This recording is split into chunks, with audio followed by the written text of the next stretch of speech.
Bismillahirrahmanirrahim. Assalamualaikum warahmatullahi wabarakatuh. Saya Silva Detriana selaku anggota dari kelompok 1 akan mempresentasikan hasil kerja kelompok kami yang dimana judulnya itu capaian pembelajaran seni teater. Yang pertama, rasional mata pelajaran seni teater. Seni teater merupakan ekspresi manusia terhadap berbagai fenomena melalui media yang lebih kompleks dengan menggabungkan semua bidang seni, baik bidang seni tari, musik, akting, seni rupa, dan multimedia. Manusia memiliki sifat homo ludens, sehingga sejak usia dini, teater dapat diajarkan sebagai bentuk pengenalan pemahaman, pengolahan, peniruan, dan pengekspresian emosi melalui tubuhnya. Melalui bermain peran, seni teater dapat membantu peserta didik sejak dini untuk mengasah daya pikir, yaitu imajinasi dan bernalar kritis, mengenali dan mengembangkan potensi diri yaitu mandiri, serta meningkatkan kepercayaan diri. Seni teater dapat menjawab potensi manusia sebagai homo socius atau makhluk sosial. Seni teater dapat mengajarkan cara berkomunikasi baik secara verbal maupun non-verbal, agar peserta didik dapat berinteraksi dan menyampaikan pesan dengan lebih baik dan menarik lagi dengan lingkungan sekitar.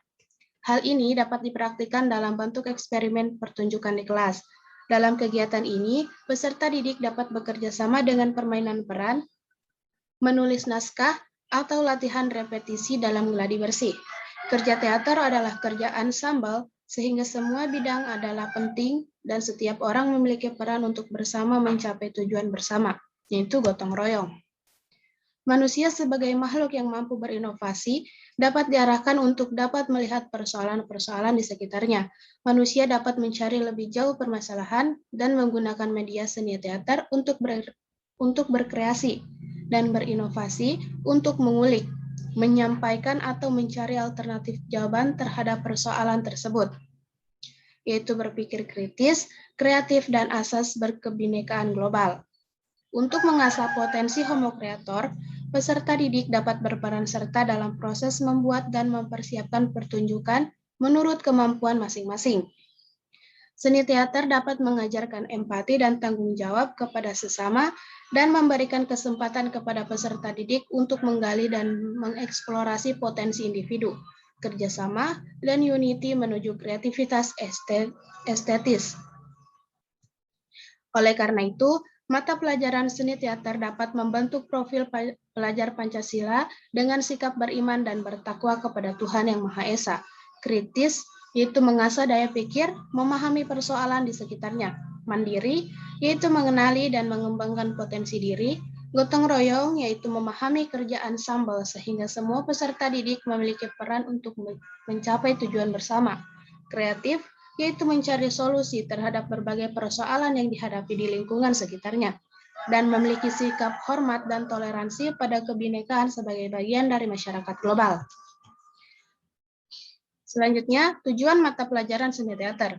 Yang pertama, peserta didik mampu mengasah kepekaannya terhadap persoalan diri dan mampu mencari solusi, baik untuk diri sendiri, sesama, maupun dunia sekitarnya, serta mampu mengekspresikan diri secara kreatif dan inovatif melalui tubuh, ruang, dan waktu. Yang kedua, peserta didik menguasai teknik, eksplorasi alat, bahan, teknologi, dan mampu memanfaatkannya sesuai dengan prosedur dan teknik untuk dapat menjawab kesempatan dan tantangan dalam kehidupan sehari-hari. Yang ketiga, peserta didik membutuhkan imajinasi untuk tumbuh, berkreasi, berpikir, dan bermain. Teater adalah satu-satunya media paling sesuai untuk menjelajahi kemungkinan tidak terbatas dari proses imajinasi mereka pada sesuatu yang dapat mereka lakukan.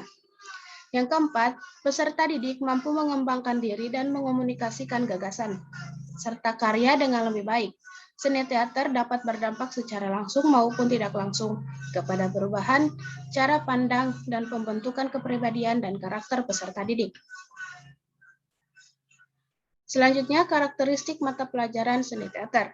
Yang pertama, memberikan ruang kreativitas bagi peserta didik untuk dapat mengenal, memahami, mengelola, dan mengekspresikan emosi melalui tubuh, suara, dan pikiran dengan berbagai media seni dan budaya. Yang kedua, memiliki kemampuan untuk menghargai keindahan, kemanusiaan, empati, dan toleransi melalui proses penciptaan karya seni teater. Yang ketiga, menghargai, melestarikan, dan mempererat ekosistem kesenian di Indonesia. menghargai keunikan dan kemajemukan ide, nilai, dan budaya melalui eksplorasi seni tari, pantomim, musik, akting, seni rupa, dan multimedia. Yang keempat, seni teater terkait erat dengan disiplin ilmu lainnya dan berbagai macam aspek kehidupan manusia, seperti agama, psikologi, sosial, budaya, sejarah, komunikasi, politik, dan antropologi. Memberikan kontribusi penting dalam mengomunikasikan legenda, sejarah, budaya, dan sosioekonomi bangsa. Yang kelima, melalui teater, peserta didik dibawa ke dalam cerita tentang karakter dari berbagai latar belakang yang bisa dibayangkan. Pertunjukan langsung mengajari peserta didik bagaimana menghargai semua karakterisasi tokoh dan bagaimana menghormati sudut pandang orang lain.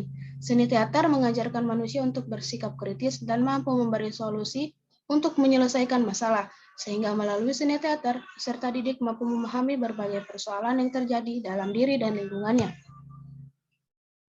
Pada praktik pengajaran, seni teater menggunakan sejumlah elemen pendekatan, yaitu yang pertama, berpikir dan bekerja secara artistik. Yang kedua, mengalami. Yang ketiga, menciptakan. Yang keempat, merefleksikan. Yang kelima, berdampak. Nah, capaian pembelajaran mata pelajaran seni teater setiap fase. Yang pertama, fase A, umumnya untuk kelas 1 dan 2.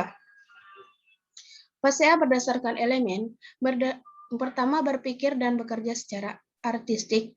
Bermain dengan tata artistik, panggung dilakukan untuk mengenal bentuk dan fungsi tata artistik panggung dan memahami tata kerja ensemble dengan mengenalkan dan melatih cara bekerja sama dengan orang lain. Yang kedua, mengalami. Proses mengalami dilakukan dengan observasi dan konsentrasi dengan cara melihat dan mencatat kebiasaan diri sendiri.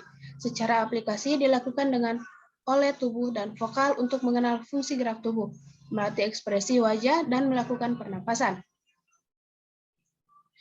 Ketiga, menciptakan. Menciptakan dilakukan melalui imajinasi dengan cara memainkan dan menirukan tokoh.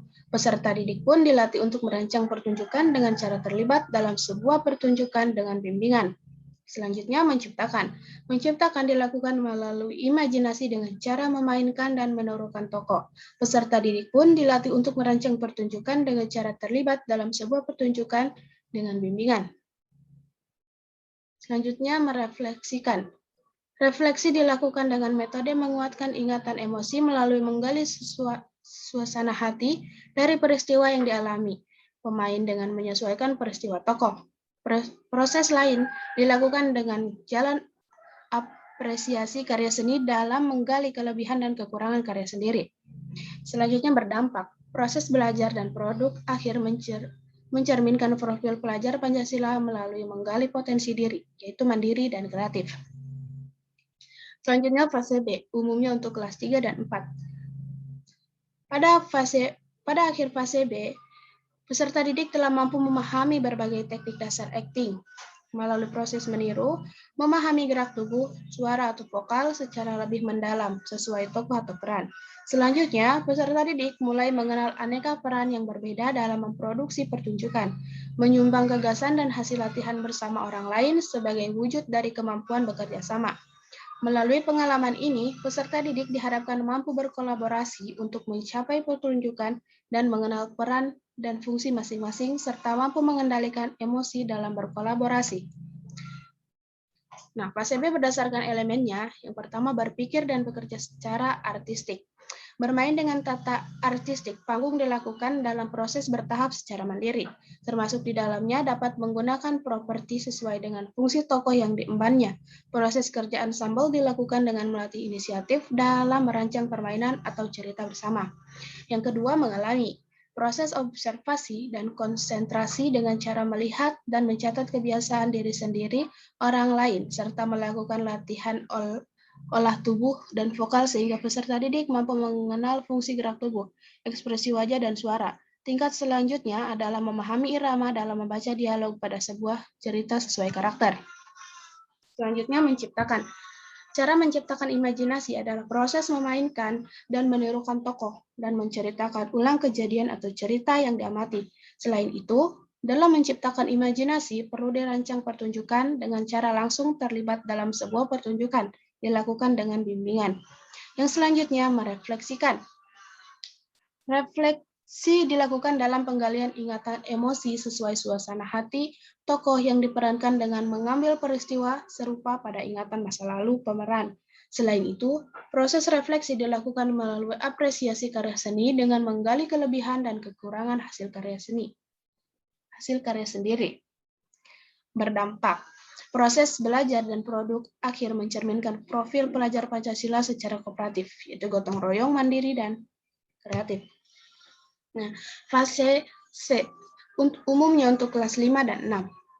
Pada akhir fase C, peserta didik memahami ragam teknik berteater sederhana, seperti acting dan dinamika kelompok seperti improvisasi atau elaborasi penokohan melalui aksi dan reaksi. Selanjutnya, peserta didik memahami adanya aturan dalam bermain teater dan kerja ensemble. Gambaran susunan pertunjukan seperti alur cerita, latar, dan tokoh dalam proses produksi pertunjukan sederhana. Pada fase ini, peserta didik dapat mulai diperkenalkan dengan tema cerita tradisi untuk memperkaya wawasan kebudayaan. Melalui pengalaman ini, peserta didik diharapkan mampu berkolaborasi dalam mencapai pertunjukan, belajar bertanggung jawab atas peran masing-masing, mampu memberi respon dan antisipasi untuk menguasai panggung, baik secara individual maupun kelompok. Fase C berdasarkan elemen, yang pertama berpikir dan bekerja secara artistik, yaitu olah tubuh dan vokal sebagai latihan dasar pemeranan harus dilakukan sebagai cara penguasaan respon melalui gerak tubuh dalam berinteraksi. Penguasaan membaca naskah dengan artikulasi vokal yang jelas sesuai karakter dan situasi. Pencarian tokoh dilakukan dengan cara observasi dan konsentrasi melalui pengamatan dan mencatat kebiasaan orang lain di sekitar kita yang sesuai dengan tokoh yang diemban untuk membentuk karakter, mencatat dan merekam sampai pada proses gladi resik. Selanjutnya, mengalami. Mengalami itu menciptakan tokoh dilakukan dengan cara imajinasi untuk memainkan dan menirukan tokoh, menyusun kembali cerita dan alur pertunjukan, menciptakan naskah orisinil sederhana, yaitu alur permulaan, klimaks, dan akhir, dengan bimbingan. Secara umum, dalam merancang pertunjukan dilakukan dengan membuat desain pertunjukan dan menampilkan sebuah pertunjukan secara sederhana dengan sedikit bimbingan dan terlibat atau tampil secara mandiri dalam pertunjukan. Selanjutnya, merefleksikan penggalian ingatan emosi dengan mengingat peristiwa di masa lampau dari pribadi pemeran yang disesuaikan dengan kejadian dari tokoh sesuai subteks dalam naskah. Berikutnya, dalam mencoba melakukan evaluasi dalam bentuk apresiasi karya seni dengan menggali kelebihan dan kekurangan karya sendiri dan karya orang lain serta mulai memberi saran perbaikan. Selanjutnya, berdampak. Proses belajar dan produk akhir mencerminkan profil belajar Pancasila dengan improvisasi atau elaborasi, penokohan melalui aksi dan reaksi, dan memperkaya wawasan kebudayaan, memahami adanya aturan dalam bermain teater dan kerja ensemble, serta mampu berkolaborasi dalam mencapai pertunjukan. Sekian, saya Silva Detriana mengucapkan terima kasih banyak. Akhiri, wabillahi taufiq wal hidayah. Wassalamualaikum warahmatullahi wabarakatuh.